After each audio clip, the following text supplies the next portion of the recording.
Makalipas ang halos 2 dekada na aresto sa Maynila ang lalaki na akusahang pumatay sa kanyang tiyuhin gamit ang electric fan. Tumanggi siya magbigay ng pahayag at may unang balita si Bea Pinlac.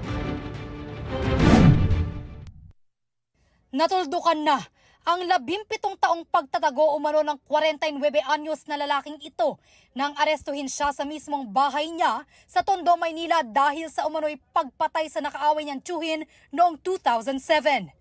Meron silang matagal na ng alitan at dahil nga doon nagawa nitong accused natin na paluin ng matigas na bagay itong kanyang uncle na naging dahilan ng pagkamatay. Ayon sa pulisya, electric fan ang ginamit na pamalo ng lalaki sa biktima. Nagtago pa raw ang akusado sa Eastern Samar matapos ang insidente. At nang makabalik na siya sa Maynila, ipinagbigay alam ito ng isang informante sa Robbery and Theft Unit ng Pulis Maynila. May pumunta sa kanila na nagbigay ng impormasyon na itong tao na ito ay nandito sa Manila. Yung warrant of arrest naman na yan ay naka-address yan sa mga law enforcers. Kaya pwede kahit anong unit ng PNP, kahit NBI, pwede hulihin yan.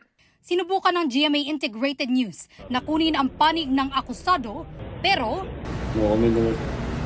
nakakulong na siya sa MPD Custodial Facility. Ito ang unang balita. Bea Pinlac para sa GMA Integrated News.